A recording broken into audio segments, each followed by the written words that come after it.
good. How's everybody else? Excellent. So you guys all know each other, correct? Actually, Dan, I don't know if you and I have formally met. Well, Dan, like to meet Craig Dr. Craig we were just talking about it. Craig has his doctorate in engineering. You did electrical engineering? Electrical and computer. And Lisa actually has her doctorate as well, PhD in computer science. Hey, Lisa. And what's your doctorate in, Dan? Did I get that right, or I mess up tonight? There's a bar in downtown Troy. It's called Sutter's. I had a doctorate at Sutter's. And Tony, Tony, we have this thing at Transfinder called Transfinder University. So Yeah. Tony's the chancellor, and so he has an honorary doctorate from Transfinder University. Good. I'm with Tony. I like that. I don't know why I haven't done that. I think That's tomorrow all right. someone. I think we'll work that out. Anyway, I want to thank you all so much, really, for joining us. I thought about this a little while ago, and just how do I, number one, reconnect with all the people who have presented in the past at the BizLab Clarkson lunches, and then I just thought, you guys really are leaders, and why not? This would be a perfect time just to tap in and hear what you're doing to lead your companies through tough times. I know, Dan, you just went through a change actually with you're working at a new company now. So just for starters, I just want to start more on a personal level. How is everybody doing during this time? Have you been impacted at all? I mean, in terms of knowing somebody, on how everyone's health, I hope, is okay. And we'll just start from there. I'll just start with Lisa, go to Dan, Craig, and Tony. Just how are you doing? Sure. This year actually has been incredibly tough for me. I started in January by losing my dad, and then had some time in February to bring my mom and tour assisted living facilities up here and down in Georgia where my sister lives. We got her settled into one at the end of February, and by mid-March it was on lockdown. So it's been quite scary, and we have all the things that go along with losing somebody. We have a house to pack up and sell, but we only got partway through that before lockdown on travel happened. So we're sort of in limbo trying to get through all of that. It's sort of extending the time of having to deal with it all. Yeah. And combined with the pandemic, I can't tell if my feelings of dread are from what's happened personally, what's happening in the world, what's happening business-wise. So it's been a very emotional time for me. I can't imagine it. Plus, you're leading a company. Yeah, right. Just trying to get through all of that. Wow. Well, we'll come back to that, because I'm sure there's also a lot of empathy that you can have for employees. And, I believe firmly that nothing is wasted, and whatever we go through can be useful in how you, work with others. So we'll come back to that. Dan. Allergies. Yeah, I think Lisa makes a good point. I think for us, it's, there's things have changed for sure. My wife and I, we have, elderly parents that we need to keep an eye on. And from that perspective, things are, they're worrisome, right? Troublesome, because you want to see them, but at the same time, you can't see them. You need to be, safe and careful. So that's definitely been, tough, necessary, but, tough. And, we also went from having 0 kids at home. We made it to empty nesters, and now we have 5 kids home. Yeah. So, we've got college and work happening from home. Actually 6 kids home. I'm home now. So I think my wife is the one that had the biggest change, because she went from being able to rule the roost with the 2 dogs, and now there's 6 other people there. So definitely, different for sure. But, we were, I think fortunate relative to a lot of situations. So did you have to buy an extra router or something to kind of handle all the people hopping on the internet, or? You know what? Listen, I'm not asking. It's working. So I'm not looking to solve a problem that we haven't encountered yet. So it's all been good. That was a question for Craig. I think Craig was wanting to know that, so I thought I'd ask before Craig did. We can help. All right. Craig, how about you? How's life for you right now? Well, it's frenetic, I guess, is the best way to describe it. One more on the personal note, I have 3 daughters. One's in San Francisco, one's in Houston, and one's in Barcelona. And as you know, Barcelona has been particularly hit, over there. And everybody's doing well. They're all working from home and they're all healthy, but you're constantly on edge waiting for that next day when you find out that that's a problem. And what concerns me the most is, especially my daughter in Barcelona, if anything happened there, I couldn't even get over there. Or if anything happened here, she couldn't get over here. So it's this huge feeling of isolation and constantly on the edge going, is today the day we get some news and all I can do is sit here and not be able to do anything about it. Are they staying? I know that you have just like their dad, very active kids. Are they actually abiding by the stay home kind of orders? They are, which, like their dad, is driving them absolutely crazy. So they're torturing their dog. They're doing things like that. So it's hard. No matter what your housing conditions are, they could be a mansion and you still just need to get out once in a while. Yeah. Especially my kids that, they're very active. Yep, absolutely. But couple that with, very long hours right now. And it's a little crazy. Yeah, absolutely. I totally relate. We'll get into that for sure. Tony, how about you? How's home life here for you? Home is a lot very different. I'm such a person that I got to be around people. That's how I get ideas. I get inspired. I get the energy from people for not being around. I mean, listen, I love my wife. I love my son. But that was a big change. And really just to be able to sit in front of my computer, I feel like I was back in, like 10 years ago when I was coding and it was nonstop. But I didn't think I was able to do it. But I tell you, I got focused. And, but yeah, my mom I lost my father. So Lisa, I understand that. I lost my father 8 years ago and my mom took good care of him. Then as soon as he passed away, she starts falling apart. Had a knee replacement, hip replacement. She had a whole aorta valve replaced last summer. So yeah, we're really worried. But she's like this, she wants to get out. It's like, what do you got to go for? Well, so she went to Walmart last week. It's like she had to go. First time, she got the mask on, the gloves on. She comes back because now, I haven't gone anywhere for 8 weeks. She hasn't gone anywhere, so we're all staying home. And she lives like a couple doors down. We actually just walked down the street here. She comes home. She comes to my house. Like, I'm never going out anymore. I was so scared when someone was in the aisle. I didn't want to go down that aisle because there was people there. Then, of course, when I'm in the aisle, people see me. They don't want to come down. It's like, I'm so scared. I don't want to go anymore. Like, well, don't go then. Yeah. So yeah, life is. It's so surreal. It is very surreal. Scary. And honestly, the only way I tell other people, the only way I can maybe able to cope is that we put these long hours, days blends right into the night, and you almost forget about what's real world about. Because we're doing these kind of meetings, and obviously we're seeing people like ourselves, right? Everything's okay. We don't see the world falling apart.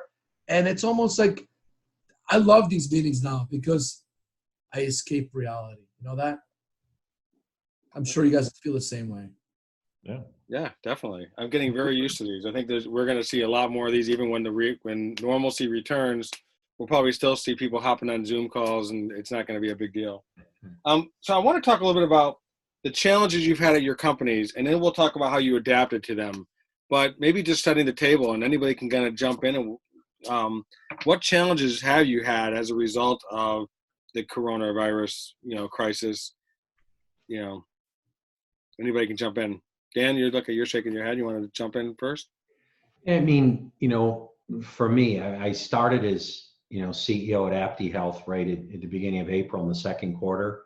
And, aptihealth's a behavioral health company, and we've got a telehealth delivery model. So 100% of our providers work from home, and they always have. So, from that perspective, we're fortunate to be ahead of the game. We don't have our providers. We have no offices, nationwide. Oh, wow, okay. At the same time, we have a management team that works out of Boston and Troy, but we haven't been in either of those offices in a couple of months now. So we've learned how to Zoom exceptionally well. And the interesting thing, I think, has been that, the number of hours in the day seems to have increased substantially because there's no more commute. There's no good and bad. There's no water cooler. There's no, good and bad. A friend or a colleague wants to go to lunch. Everything seems to be really intensified around focusing on the business and working together. So I think that part of it has been, interesting in many ways. But for us, it's been, overall, it's working better than not. We've tried to, you can't make people do this, but we've tried to encourage people having lunch together over those, we use Teams at work. Yeah. Just to, just get together, not to talk business, but okay. Anybody else want to jump in just what the challenges you've had as a result of being remote? Well, I was actually going to mention it because I'm managing two different companies right now. There's STEADfast, the IT support, network support company, and we provide most of our support remotely anyway. So that company was pretty well set up. A few rough edges we had to go through, and everybody could work from home as easily as they could work in the office. What kind of rough edges, real quick, before you move on? What kind of rough edges were there? Oh, there's a lot of collaboration that happens, a lot of interaction that you're not even aware how significant that is to how well you can work. And we lost that when everybody went home. So we had to put different things in place. And we use Teams as well. That helps, but it only goes so far. We're doing some other things that I can talk about a little later. But okay, I just wanted to go ahead and get it to the next step. Yep. But FMT was tough. FMT is a 24/7 healthcare call center. And now we have social distancing and people who didn't want to come in. So to get people working from home, when they're in the office, I've got redundant phones, redundant phone lines, redundant internet, redundant power. When they go home, I lose all that. Plus, I had to get their phones to work from home and their, everything to get in place. And then complicate that with when they're home, we still have to be HIPAA compliant. So they had to prove to me they had a room that they could close the door. All these kinds of things. And we just had to jump on it. That was tough. And then add to that especially settled down a little bit now, but when all this originally hit, our schedules were out the door. I mean, it was our normal schedules of when we expect volume to come in and stuff like that. You were going along and all of a sudden some kid gets reported as positive. And we have, 30 some phone lines. We're usually using like 4 or 5. Within 15 minutes, every one of them was pegged. And you can't predict when that's going to happen. So we have to put in surge capacity that's always there just in case. And it's been nuts. That was tough. Are you increasing hiring? Do you need more? Are you getting, because of volume? We are. So, yeah. So you're one of those ones that are actually hiring in the midst of this. Yeah, between the two companies, and this is from not even just the increased workload, but from opportunities that have come to us. We're going to be hiring 25 people in the next 90 days. Wow. So that's a challenge. Absolutely. Especially when you have to do it all remotely. Yeah. Right. That's been one of our challenges as well. KitWare was also well suited for working remotely. We are geographically dispersed already with offices in multiple locations. So we're used to using Google Meet as our platform. So most meetings are in multiple locations. It's usually multiple conference rooms and 1 or 2 remote people. It's actually worked a little better, I would say, with everybody being remote because everybody's on a level playing field, when it used to be that the people who are all together in a conference room would start a conversation and nobody else could get into it. But now everybody has to play, nicely. Oh, that's interesting. It's worked out pretty well. Our communication has been great, but things like, we're also actively growing. We have a backlog of work and a lot of positions we're hiring for. And so it was early March when we saw this coming, and we said, all right, we need to do a practice work from home day. But we kind of delayed until March 13th because we were like, we have all these interviews and we don't know what to do with the interviews yet. So we're trying to make plans for how we're going to do interviews remotely. And so we're like, all right, March 13th, Friday, we don't have any interviews. We'll do that practice work from home. And then by Monday, we knew we had to shut everything down because we had employees in some of our offices reporting that they may actually have COVID. they never actually got tested, and so we don't know, but we're like, okay, everybody stay home, nobody come back to the office, we're all, stay home, stay safe. Was Friday the 13th your last day in the office then? Some people can't. Well, Friday the 13th was our test work from home day, and it went really well. Monday, some people started coming back in, but we also got some people saying, hey, I'm sick and I think I might have this. And so that's the day we told everybody, don't come back in again, head home, work from home from now on, until further notice. We didn't realize how long that was going to be. But we quickly had to figure out how we're going to do these remote interviews. How are we going to remotely onboard employees? Because usually they come into an office, they sign the paperwork. There's things that you have to do for E-Verify and I-9s, and how are you going to handle all those things without being able to physically see something? And the rules were not yet really out there to work from. We have a whole bunch of summer interns. That's our best way of hiring employees in the future. We don't want to give that up, but none of them can travel to our areas, so we suddenly have to rush and register in a whole bunch more states to do business so that they can stay in whatever state they're in and work for us. So there's been a lot of learning processes. The good thing is we'll come out of this with stronger processes and procedures than we went into it. But it's been a scramble. Yeah, that's amazing.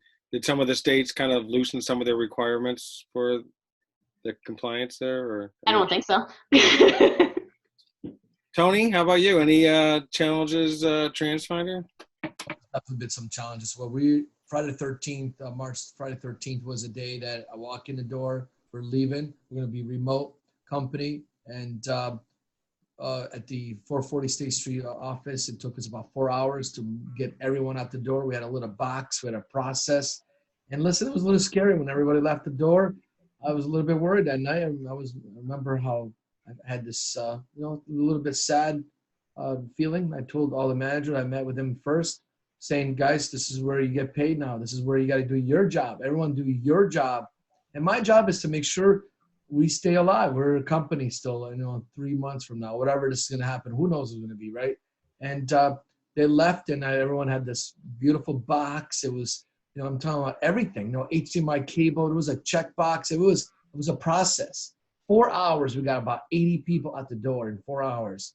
So I was proud. I remember just seeing people around 2:30 leaving the door. I'm like, wow, that's the last person leaving. Of course, the last people that actually did all the check-in and make sure they were there, and we're like, saying, wow, this is a memorable day. It's going to be amazing. I remember the president was on. We had him on a 15-foot screen. We had him, just because I think it was around 4 o'clock or 3:30 at that point. They declared, the merge. Like, wow, I think we did the right thing. And it was just scary, just a scary part. But I tell you, on Monday morning, everyone's back on. And, I think, Lisa, what you're saying about and especially in development, a lot of people could work from home. How many times we would actually have a meeting and get everyone together, well, where's Bob at? Well, yeah, Bob's working from home today. Like, all right, let's get Bob on. So literally it'll be like this, there was this hesitation, like, all right, does Bob know we're meeting? Well, you guys called the meeting 10 minutes ago. I'm not sure if Bob could get onto his computer. Like, well, he's working from home, right? So it means he should be in front of his computer. Oh, man. Oh, yeah. Well, Bob must be walking the dog right now. It's like, boy, literally it was such and again, I'm just saying Bob, right? It was so hard before. But now, boom, meeting in 5 minutes, everyone is on. Yeah. It's so much easier to call a meeting now because they're all right there. And honestly, I feel like we have some of these beautiful huddle rooms and conference room. Listen, they're still needed when we go back. But wow, we need a 5-minute call. Stay at your desk. Let's do a meeting right now. Holy cow, I think it's so efficient. And I feel like you say like, wow, having a meeting and I don't see somebody on the phone seems strange. But clearly, this is such an efficient way to meet. And we are blessed. We work with schools, of course, initially crushed us. Schools is closed. There's no routing software necessary, but now it's changed. The economy is going to be affected based on how fast these schools open. So it becomes a critical time. We're actually schools, how fast and how well they do with school openings and how well they prepare affects the economy. So holy cow. So that's changed a lot for us. So we are hiring and we're having I feel like we're going to have a record quarter if things continue at this pace. But obviously, anything's can happen, right, guys? Anything happening at any moment. Right. So, yeah, big changes. So is there anything that, and did anybody jump in, that, leading a company that is not a remote company, or at least the bulk of the company isn't remote, and then all of a sudden you go remote overnight, basically, different types of skill sets, where, you have different approaches to things. So I'm just curious, how your leadership style has changed, how you personally have adapted to the environment, and then maybe even just a little bit about, what things have you tried that have worked, and what things maybe you try to say, yeah, that one didn't work, and you pivot, you move on to something else. But, how have you changed in terms of your leadership style? And really anybody. Lisa, looks like you want to jump in first. Yeah, I would say that first off, this isn't a normal sort of remote. I mean, we had something in place for when people were working remote, and we had our rules, make sure you're working with no distractions and you can truly focus on your work and those sorts of things. But we've had to be much more flexible with this because people are at home with their young kids and there's no childcare and there's no school. And so if you're taking a meeting with a toddler in your lap, or you have to get up because somebody woke up from their nap early, or whatever happens, we have to be flexible and adapt to that, because our employees are amazing and they're getting their work done, but they also have their lives as well. And this is not an ideal situation for anybody. So this is not normal work from home.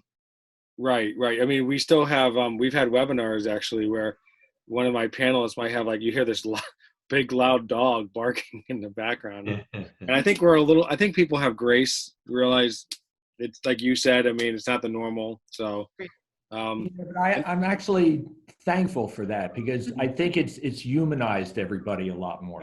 Yeah. I mean, we're on Zoom meetings, they're locked up right now, but every half hour, my dogs come up here and make sure I'm okay. And they become the star. People want to see them, not me. And it's just, it adds a whole dimension. Like before, work and home were distinct. I mean, not for us so much, because work always seems to follow us home. But for most employees, I go to work and then I'm home. And this has merged it, I think, in a lot of positive ways. People look forward to being distracted by a dog or things like that. Yeah. Well, I actually like the aspect of being able to see people's homes, Yeah. And, some people have these nice big windows in their backdrop, and they want to show off like their yard, and it's actually kind of, I get to see them in their own, home. Yeah. So that's a good point, Greg. Anybody else? Well, one thing I was going to mention that I know I'm doing a lot more of is I'm over communicating with everybody, because when you're in isolation, it's just the nature of the human mind. If there's a lack of information, the human mind will fill it in. That's exactly right. And not always with the way you want it to get filled in. So we have an all hands meeting every Thursday, during lunch, and we just talk through everything that's going on. Really trying to highlight the positives that are going on. 4:30 tomorrow, we're having an online happy hour. Things like this to just over communicate, really point out the good things that are happening, but not just that, just really go into what everything's happening, because you can't forget that people are isolated. And when they're isolated, they will start, and it's not even intentional, but they'll start filling in their own information, and it may not be what you want in there. Absolutely. Tony, I know you got some thoughts on over communicating. Over communicate, I got to tell you, I completely agree. And by the way, I would have these, maybe quarterly big parties, and once a year, all this we've been doing the past year. Maybe this would be like 3-4 hours at a time. I normally have the Transfinder State of the Union address in the first week or second week of January. And guys, it's a marathon. I'm out there doing like almost this year. I think I had 175 PowerPoint screen, literally go into the product. It was over 4.5 hours, just marathon, right? And by the way, how to keep those people engaged for that long, I don't even know how I did it this year. But now I realize I can't believe how much I'm doing.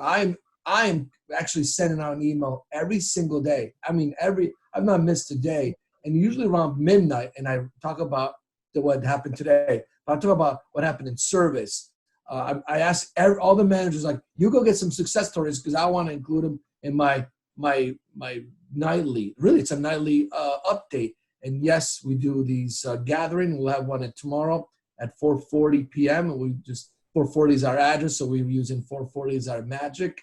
And tomorrow we're going to be celebrating Mother's Day. I mean, I think tonight there's trivia nights going on pretty soon here. I mean, we've become such a closer company that we ever were. I'm actually, it's still. So in some ways, we're actually closer. We know each other better than we did. We really before. are. I think it's I feel like we are more, I mean, when we hear the dog bark, we laugh, right? And I think my dog's thinking, what the hell happened? I used to be all relaxed during the day. Now I hear all these noises. So he's like, I feel like he's more tired now than before because it's like, man, you guys are bothering me here, you know? So He wonders when you're going to go back to When's the Tony going back to work? he's confused, right? Tony's got to get out of here. I think communication is 100% the key, and over communicate is actually the word. Just keep talking. And by the way, it's got to be positive stuff. And as being a leader, you got to have real good news. And by the way, there's days you better go find some good news and ask him, I need to send good news. So by a certain time, send it to me. So and that's been a challenge, but good news, we've had good news every day. So yeah, man, a lot of work. So yeah, for sure. I think, Rick, from hearing everybody, I actually think that we're like in the first chapter of a double-digit chapter book about what all this means, because I think everybody's points are spot on in the degree of change. I mean, I was a little bit fortunate in that I had a step down to the lockdown where, on New Year's Eve, I walked out of infrastructure where I had been for, over 10 years. I had built a, really big facility in Manans. We had almost 1,000 people there. It was like, it had a convenience store, a game room, a movie theater, everything in there, right? And I did it because I had historically been like a firm believer that physical presence in getting keeping everybody together and doing the things that everybody is talking about in person was central to culture. But the interesting, and by the way, I used to be a total, totally opposed of working from home. I couldn't stand working from home because of like what Tony said, where's Rick, where's Craig, where's Lisa? You're trying to get people together. And I have to say now, I think I've done pretty much a 180 because, with working from home, Zoom is working extremely well for us. Attendance is probably at least 10%, maybe 20% higher. No time wasted commuting. Way better than I thought. But I'm actually finding in that sort of the first chapter of the multi-chapter book, I wouldn't be able to make trivia night tonight with Tony because I'm too tired from going from Zoom to Zoom to Zoom from 7 in the morning till 6 at night. I'm ready to crash. Yeah. That's the part that I think some people still, I mean, you guys are all executives, you're used to that. But I think some people may feel like there's a little bit of that work-home balance maybe a little bit out of whack. Do you have to adjust for that a little bit when you're thinking about dealing with employees and saying, okay, maybe I'm still at my computer, so they probably still are too, so I can email them at 8 o'clock and expect a quick answer. Do you have to kind of readjust a little bit? Yeah. I think you're going to see, Rick, on that whole topic we're talking about, I really do think you're going to see a lot of,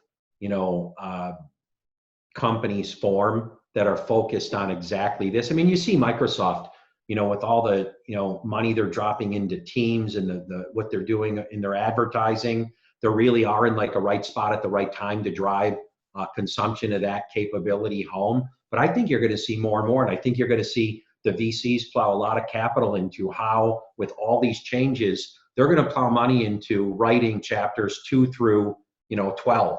That's what I think is going to happen. Yeah, this is not going to be just when the pandemic has wound down, everything goes back to normal. it's going to hit many businesses. After some period of time of people working remotely, they're rethinking their philosophy on remote work. For us, we typically tried to have people in offices with the feeling that there is better synergies, there is better collaboration in the office than you can get with people spread out. But now we're forced to be spread out, possibly for a long time period, and we're learning how to adapt to it. And maybe it's something that we continue to do in the future. So that's going to be interesting. And maybe like some industries may lend themselves more than others. I mean, Tony and I were talking earlier about the story that was in the Business Review, and Karthik and Guhabala, that in some ways there was some of that collaborative, that you do need to be together, that it has hurt some of that collaborative, experience. Yeah, we do it through Google Chat, though. I mean, people just pop up, hey, do you have a minute? And then they start a chat and pop up the camera and start talking. So it'll seem more normal than you're just saying. Yeah, I mean, it used to be that didn't happen. We said that it could happen when you're at home, but usually if everybody's at work and one person's at home, you didn't bother the person at home. Right. You just went and talked to the people that were at work, so that person got sort of excluded a little bit more. But now that everybody is separated, we all have to do this. So you start the chat and you say, hey, you have a minute? And then you start up a video chat and start talking to the person. Maybe the workday isn't at 8 to 5. It could be still 8 hours a day, but it may not be necessarily contiguous hours. Craig, you were going to say something. Yeah, I was going to mention, and we've seen a lot, because we work with a lot of companies to work out of the office and all that. And a mistake that a lot of them make is, how do I work remotely? And that's not the question to ask. The question is, how do I work so that location doesn't matter? So whether I'm at home or I'm sitting at my desk in the office, I'm working the same way. And what you find is it forces a lot of efficiencies. I mean, between my laptop, when I leave at night with my briefcase, I could drive anywhere and work as effectively the next day. That could be at the bottom of the Grand Canyon, and I could still work well. And you have been at the bottom of the Grand Canyon, haven't you? Yeah, several times actually. But so the point is, and a lot of companies are now, how do I work remotely? And it's how do I change the way I work so that location doesn't matter? I love that. That's a great rephrasing. Tony, you've had like Dan mentioned, a turnaround. You were pretty much one of the most, if you don't mind me saying this, I think you were probably one of the biggest opponents to remote working. Am I not correct? Would that be I got to tell you, I did a 180. And I tell you, I've done such a 180 right now that I went back to the office. Listen, you guys have been to my office. I spent a lot of money to make that building look as it is. And by the way, I was on a pretty big meeting yesterday. It was about the immigration laws, but we started talking about what does that mean for this area, and I tell you, I've completely changed my mind, because it's not remote anymore. I actually don't even use the word remote, because I tell you, there's some people earned to work home and some people were not doing it. If it snowed, well, the people that worked for so many years could work from home, and then the person that's brand new had to burn a day for vacation. That was such an unfair. I got to tell you, that was what burned me up, because it was such an unfair seniority. Well, it's a person who's been around for so many years, or a senior person. They could just show up when they want. Meanwhile, the person is probably working more than anyone else, has to take vacation because there's a snowstorm out there. That's what would bother me right now, honestly. And I think I want to make sure I say it correctly, that there's people out there. We've been really held back as a company on the people we could hire in this region. Listen, we're all trying to fight for the same person. You're all hiring the same computer science major person. And there's only so many in this area. Guess what? Whoever figures out how to go get them anywhere. And by the way, you don't need to come to Skevington anymore. Hire them. And by the way, Mark Egan was on this webinar yesterday. And of course, they don't want to hear that. It's like, whoa, I don't want you to do that. But listen, there's people that used to live in New York City, have a great salary, move up here. Because you could have a great salary and work right here. You could work in this area. And by the way, I would say this all the time, that my son, when he, another 15 years or so, he's going to work for a company that doesn't even, it's not even an American company. He'll be someplace in the United States and work some international company. 25% of these kids that are now in grade schools will work for a global company that's not even right here. We said that.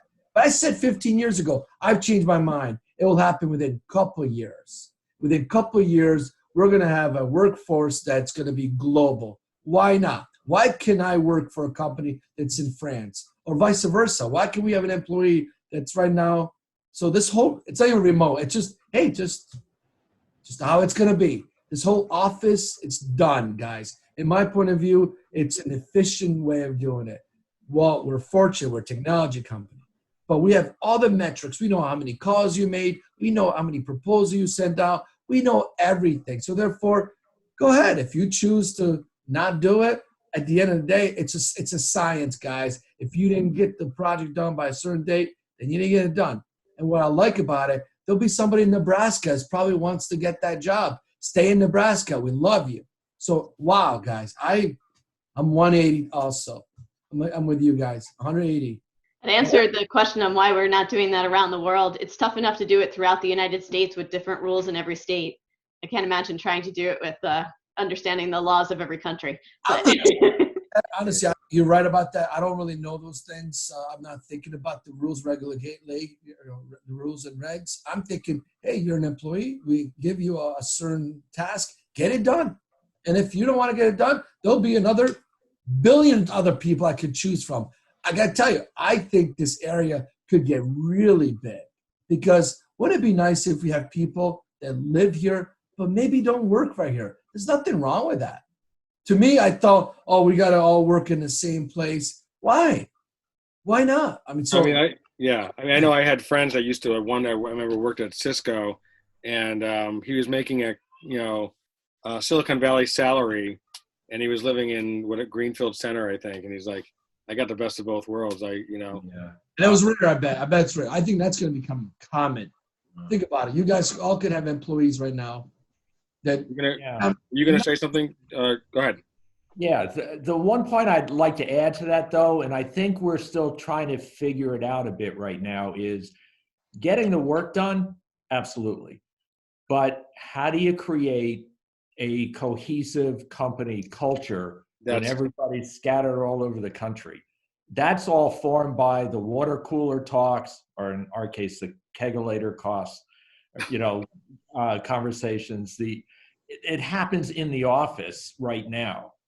And Zoom meetings are great. You can get a little bit, but how do you develop the culture through those social interactions that aren't happening as well right now? And that's the next step. If we can figure that out, then this is speed ahead. And I'd say we don't consider our employees to be sort of interchangeable parts where if one isn't working, we can just hire another one. We make a commitment to our employees. They're there with us for the long haul.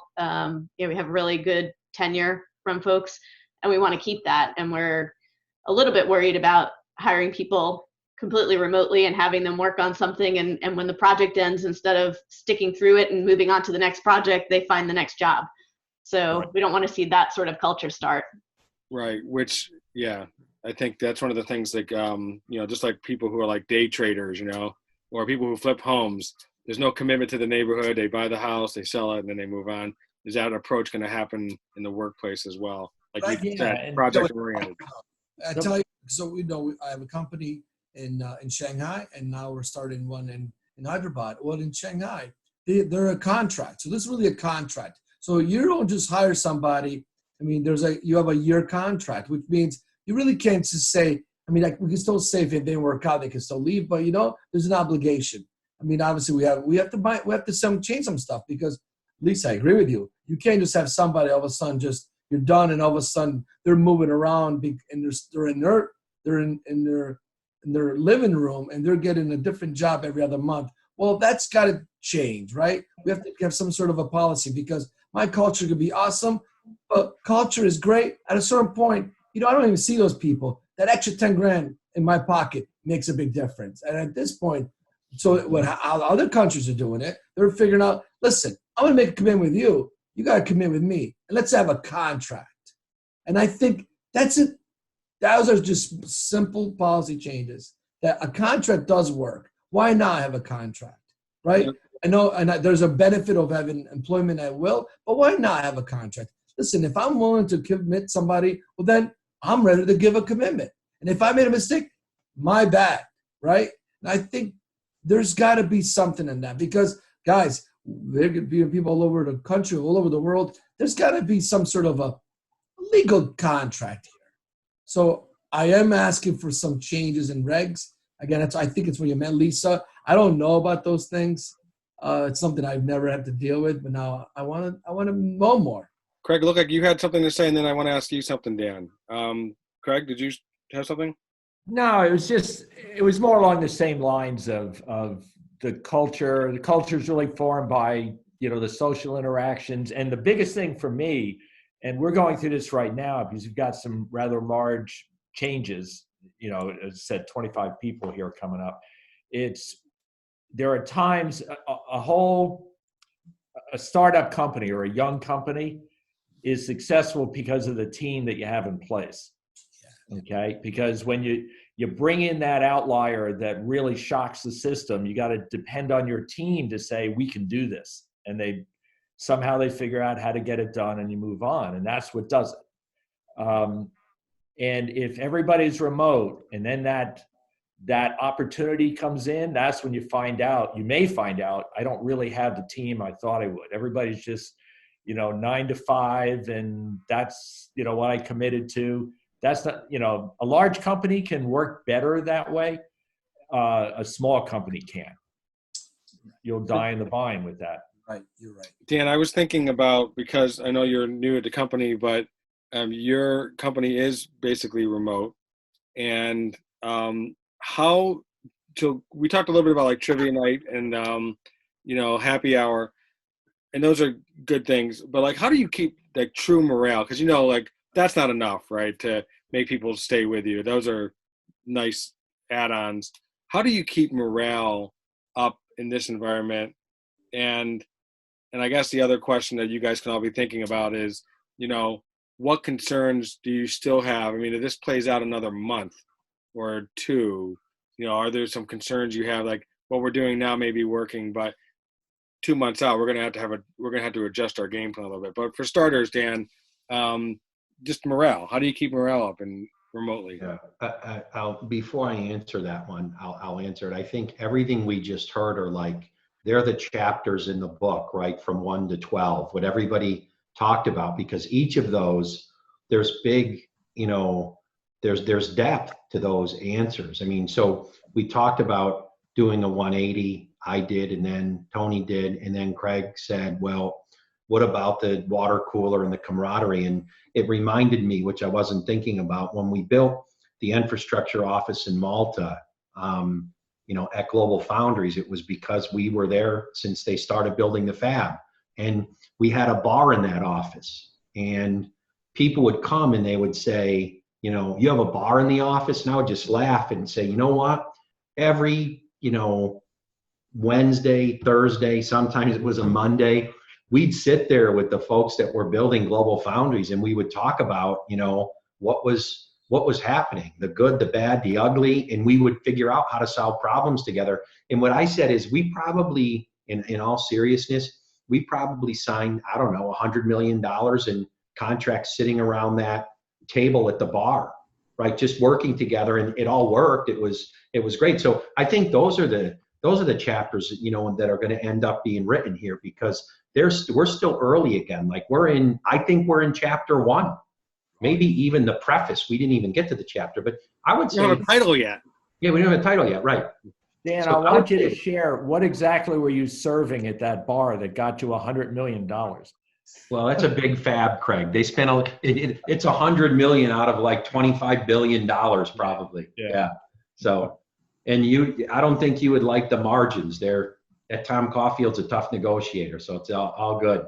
But I think, Rick, on the morale thing, I think that step one, like in morale, is, great people building great culture. Now, one of the things we've been fortunate with at aptihealth is I know all of the executives and I know all of the board members. And it was, so we had the benefit of having put that together pre, lockdown. So I think that's important. And then, for us, it's always been, we built a very clear,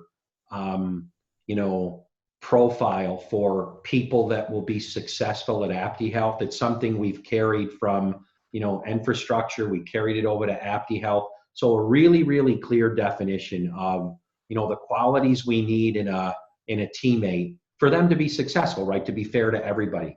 So I think that, in doing that and having those values that, encourage and attract people that like to work together and share those values, that's important for morale. And then I'll tell you, winning is great for morale. I hate to say it, but because right now this economy is really, it's like there's two sides to what's happening. We all have friends that are in businesses that are getting decimated right now. And I mean, we sit here in a healthcare business that's focused on behavioral health delivered through telehealth, two of the hottest things in the world right now. Whether you're in Asia, you're in Europe, you're in North America, right? It's front and center. So we're really busy right now. So I think all those things, have people really excited to work together. The thing that concerns me on the remote front, like Craig's point around the water cooler, is, we had a really successful, raise in, in last year. We got to go out and raise money again in the third quarter. And I'm really right now thinking through how is the venture capital ecosystem and process going to work when the historical way of doing things is not happening anymore, right? So that's going to be interesting. That's the one thing right now that I really have my eye on. How is that going to change probably for the couple strategic VCs that we really need to scale, as fast as we can. So I think it's going to be interesting. Yeah, that's good. Very good points. Anybody else on morale? One of the things I found, we keep pairing people up in different teams. We have different things need to get done. And, in what we're doing, it's very collaborative. The downside of a very collaborative environment is people become dependent on it. And so one of the things I'm noticing now, which is a really good thing, is people are becoming more self-reliant. And they reach out when they need help. They still have to learn when they need to reach out. Sometimes they pound on a problem far too long, longer than they should. But I'm finding people are becoming much more self-reliant because of it. And I think that's So there's a value in the buddy system, but there's also that can be a downside as well. As with anything, there are pros and cons to any. A highly collaborative environment is people can't function without it. It's almost like, that job interview they would ask, and they would say, "Are you collaborative?" Yes. Oh, so you can't work? You're not an independent worker? Well, yeah. Okay. I can do both. We had a call today with one of the sales guys was on this team call and had a pretty rough stretch, and you could hear it in his voice. He'd come out of it. He's rocking it again. And Tony made a point of just highlighting him and saying, I was worried about you, but you're on the other side. I hear it. And so there's a little bit of a buddy system they have in sales where they do certain things. But then there's also, he even said, he goes, you're going to have days like that, but you got to just, as, my gosh, Mark Catini used to say in his, I won't do the British accent because I'll butcher it, but he'd always say, you got to grit it out. And sometimes you just got to grit it out. Lisa, you look like you were going to say something as well about morale, and then I'll go to Tony. Sure. Yeah, I was going to say, morale and culture are closely tied together.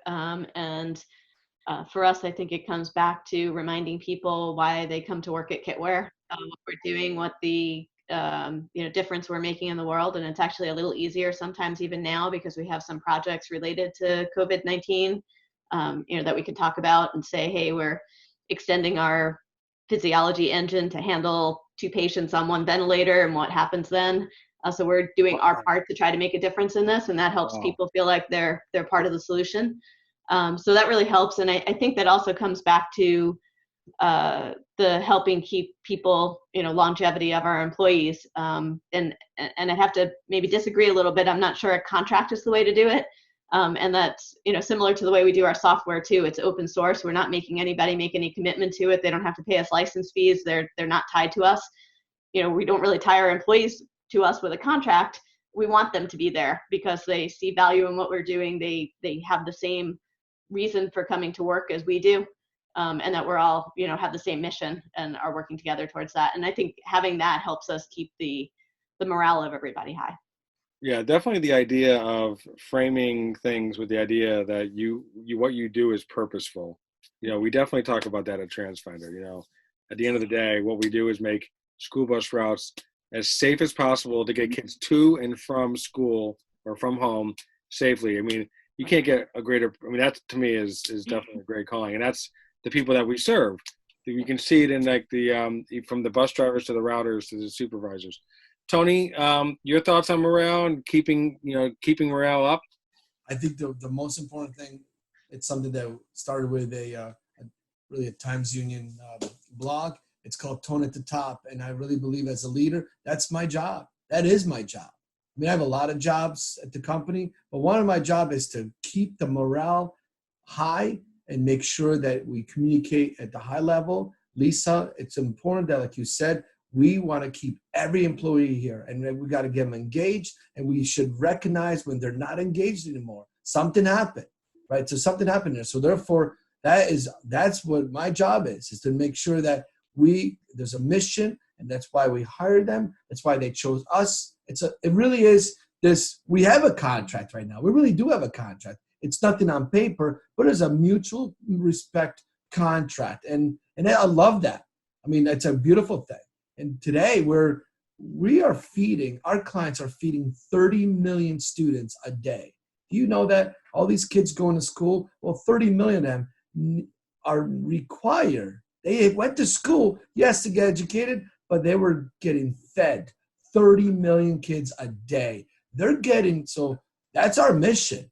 So all of a sudden, we're not just, writing some software and it's cool things. It's nice. It's cute to get kids on a bus. And, they get to safe to school and, but now our clients are going and deliver food at their house. They're doing these parades to recognize, hey, we miss you. They're using our software to build these routes. They're using our software to put lawn signs in front of the seniors. That's how they're using. They're not just saying, hey, let's just drive around. They're using our software to do all this. And wow, people are just like, holy cow. And of course, that's my job, is to make sure this is what we do, guys. And by the way, I never did it at this level. I did, every few months, and maybe I'll like, oh, good, we just got a big deal. Let's just all go upstairs and celebrate on a terrace. Now it's a daily thing, and that's my job. That's good. And actually, Tony sent out a happy birthday to someone the other day. Whenever we have a birthday, he'll send out an email, and you had his name wrong, and I'm highlighting it because you wanted to correct it. Some people would say, oh, just let it go, hope nobody notices, but I actually really appreciate it. You go, Dave, I want to wish you a double happy birthday. You highlighted the fact that, I thought that was kind of cool. That's my job. I think morale, and it really is the same thing, right? It's the same thing, and I believe you're the chief cheerleader. I think all of you are. Something. If I'm down and I'm all negative, then don't expect people around me going to be any happier, right? My father used to say about the little rooster and the big rooster, and there's a whole proverb around that. So it's my job to keep morale and mission high level. It is my job, and to make sure that. Well, tell us the rooster, because now you can't just tease it and now say it. So what's the rooster? Well, my father would say, when the little rooster crows, the big one has already sung. On a farm, you have the dominant rooster that goes out, in the morning and crows. Then all the little ones, right? They follow the leader. Well, when the little rooster crows, means the big one has already made its thing. So when you hear an employee being a little negative, guess what? They didn't make that up. They heard it from one of your managers. So they're the little rooster. So get a hold of that, because morale is not just your new employee, it's your existing employee, and most likely the most deadly thing if it's one of your managers. Imagine that, one of your managers hurting your mission. Get a hold of that, and you got to fix that, because the little rooster is the easy fix. That's not the problem. They heard it from if a kid, a 15-year-old kid or 10-year-old kid says something about politics, like that kid doesn't know anything about politics. Guess what? They heard it from mom and dad. The little rooster. I live by that one, guys. And So- that's part of what my job is, right? That's great. That's awesome. And it's true. One question, and then I wanted, so the one final kind of question in terms of if this thing does prolong, are there still some concerns you have? You may have already addressed, not everybody has to answer, just answer if you want to. What concerns and adjustments will you think you may have to make so we can put a positive spin on that? And then lastly, I'll go around the horn with just what one takeaway that anybody who, those who are watching this, you want to make sure they get. I can think of several, but just one takeaway that you want to make sure that is embedded in this. So just concerns if this thing plays out longer than just, June 1st. Anybody want to start that? And how will you adapt to it? Yeah, correct. Yeah, I'll start. I mean, we're set up right now where this could go another year or two and we'd be okay. Okay. Because it's just the way we're going. We made the adjustments. We still have tweaking along the way to go, but I'm not concerned about that. What I'm concerned about is that you can't plan, forward. There's such huge changes that happen so quickly. And not to get political, but I always wake up one morning going, I'm one tweet away from my world changing. And how do you adapt to that? It's tiring always being on that edge. I mean, I think it's intentional, by the way, by him. We're doing fine. Things are going just fine, but I could wake up tomorrow and we're at war with the Chinese for all I know. So that's the hard part is that gets tiring. Yeah. Yep. Others. I'm concerned about, friends and colleagues that are in industries that are really, really adversely impacted by what's happening. That I think is top of mind for me because it's hard. It's hard when, you're in a business that, for whatever the reasons, is insulated or actually may even be growing because of what's happened. And really it's not because of, better decisions. It purely is like circumstantial right now. And I think candidly, Rick, I think it's part of life, but it's actually a really unfair part of life right now. So I'm worried about those people, the hospitality people, the restaurant people. We all have friends there. People in the hotel business, all that stuff. Right? I think about what would it have been like for you if you were still at infrastructure? If you still had that, I mean, how much of a change you probably wouldn't be as relaxed as you are right now. Yeah, true. But true. I mean, it's so that's the part that's I'm still thinking through right now. What's exactly going to happen? That's a good help those people. That's a good reminder to be empathetic. Really. Lisa, anything? Yeah, I agree with both of those. I think first off, we feel like we're in a bit of a pause right now. Even though everything's going fine for the business and we're hiring and everything's great, you feel like it's not really the time to be making future plans, and many of them are on hold.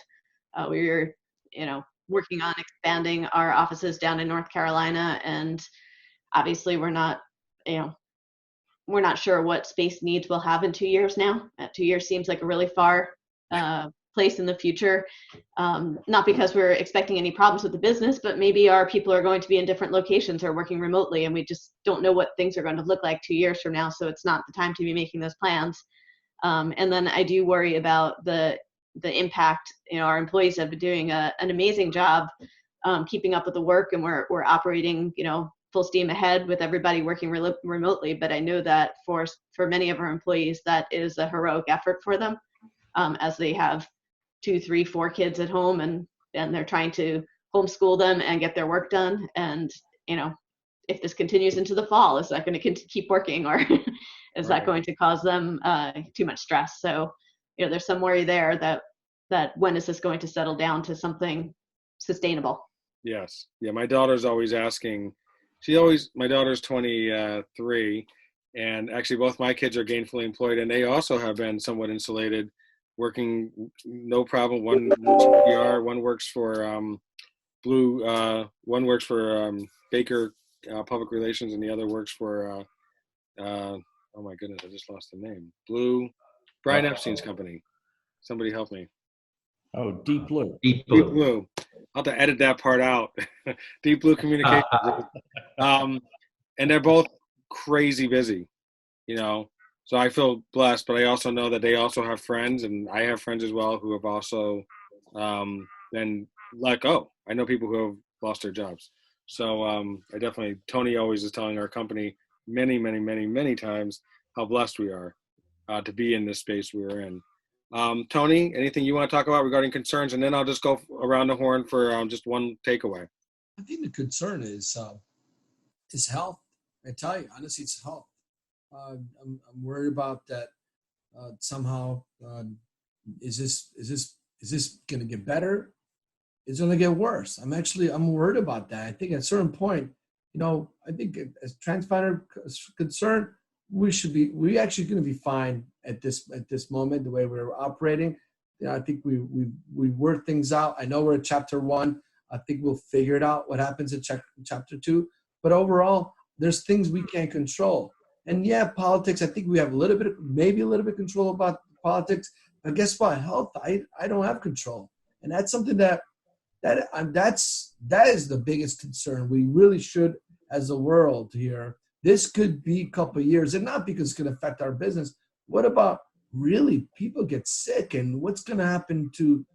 I think that is something that I was almost ready, right, guys? About a month ago, we heard I was going to be 1 million Americans were going to die, and man, that was going to be scary. Listen, a lot of people have died, but millions, I don't know if anyone could have been okay with that, because that means all of us somehow would have been, all of us deeply impacted. When you have that many people sick and die, there's no way we could have a cohesive company that you have 50 employees if all of them have someone very close to them pass away, or even one of your employees. Guys, that has got to be a concern of ours. If it really gets horrible, how can that not impact even our business, even though it's, we happen to be the right time, the right place. But if it happens really close to us, or one of us, we get sick, I'm really concerned about the health part, guys. I do, because is it going to get worse? Is it going to get better? That's the unknown, because if we're all in that category, I'm guessing, right? And I'm worried about that. And it means, could we? I don't want to lose a family member because of this, or a friend. That means there's no way we could just focus at our job anymore. At that point, we're going to be deeply impacted, which means at that point, what will happen to morale? How do you keep that going? So I got to tell you, that's my concern. No, that's real. That's very real. It's really weird. I can't control that, Tom. I can't control it. I think I'm doing my part by not talking to people. But I just saw yesterday that a significant amount of people that went to the hospital were staying home. I think you saw that. Even our governor was shocked when he was saying, I don't know why he couldn't explain it, why the numbers were so, right? You guys know this. And I'm trying like, holy cow, I've been home the whole time. Where am I getting it from? The Ethernet cable here, right, Dan? Yeah, I hear you. We have this. Yeah, my wife is an RN. She doesn't practice in the hospital anymore, but she's always been very germ focused. So now if I go grocery shopping or whatever, I just leave it all on the back porch and say, you deal with it, because I'm not going to handle it to your level of, quality that I need. Like, she sprays everything down, and 3 days and whatever. So it is definitely a new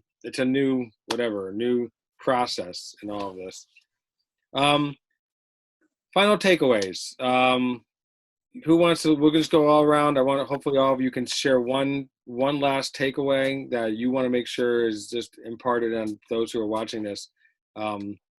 I mean, there's so many. I mean, there are so many things I can think of, but what do you want? We'll start with, why don't we start with you, Lisa? Go to Dan, and then Craig and Tony, and then I'll close us out.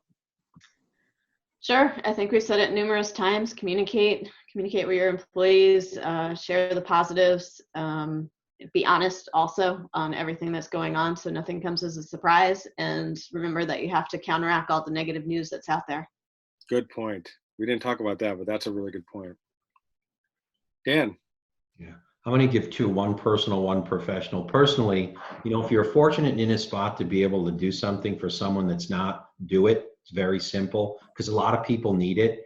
And then I think professionally, I would say, create a business plan 2.0 for the rest of 2020. That would be my advice. And it would be 2.0 would be within the context of what we talked about here, right? Within the context of COVID, both on the qualitative side, but also on the budget side, because things have changed and they're not going to snap back by the end of 2020. Who knows when they will. So you really have to rethink if you want to be, as strong, of a company as you can.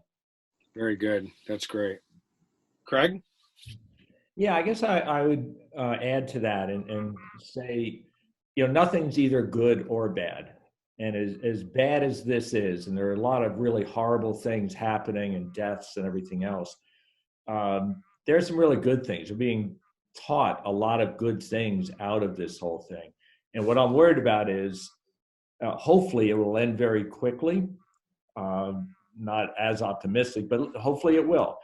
And if everything just reverts back to the way it was in January, we've missed a huge, huge opportunity because it's teaching so many things. And I don't know if you're history buffs at all, but the Renaissance era, this huge awakening of humanity, the only reason that happened was because of the Black Plague.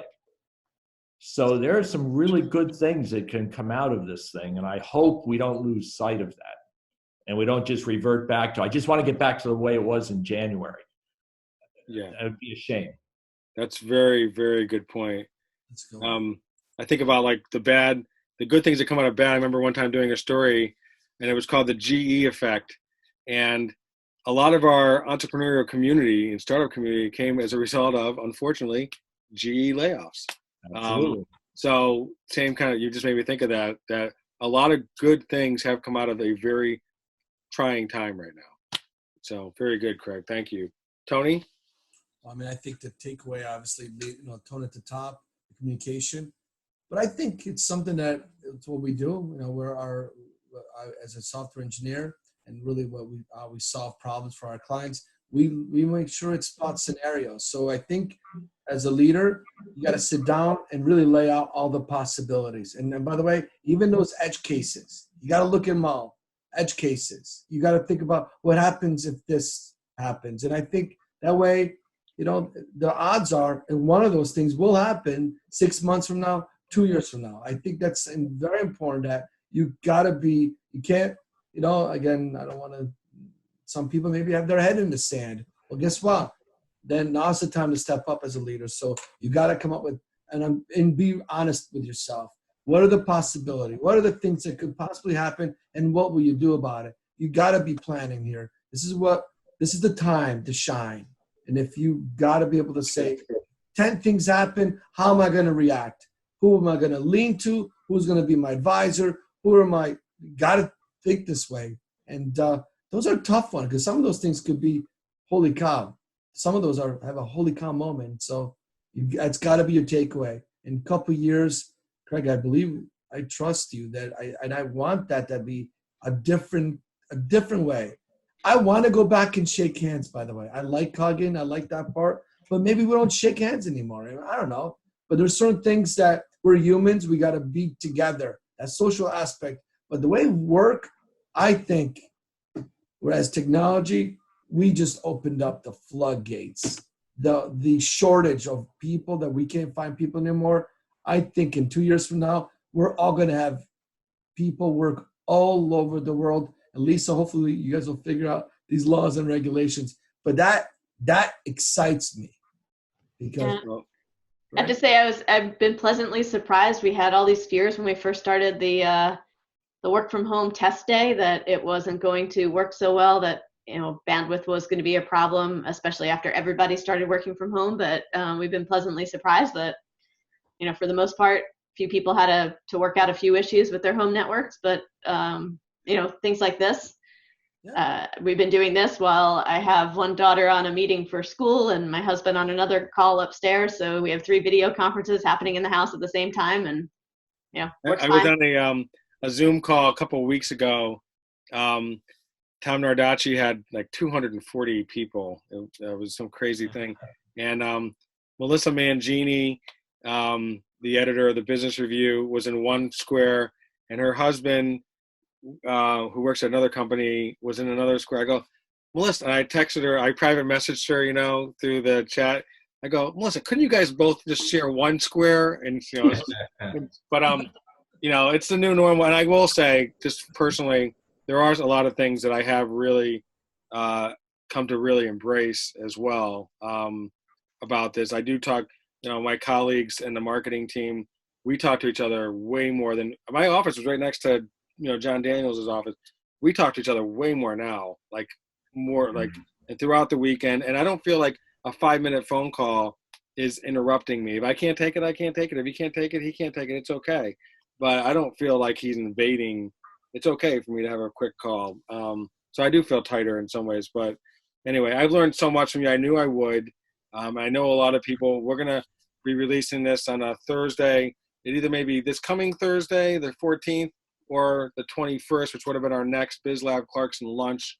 And so I'll do like a premiere video, and maybe even we did it last time. We'll do a little mini fundraiser with if people want to donate, they can donate to, it'll be Ellis Medicine. Anyway, I just always love talking to you. I know I could talk to you a lot longer, but I promise I try to keep it to an hour. I just want to thank you for your time and for your wisdom. And I think a lot of people will get a lot out of this. So Thank you very much. Awesome. Thanks, everybody. Good seeing everybody. Thanks, Rick. Nice. All right. Have a good night. Take care.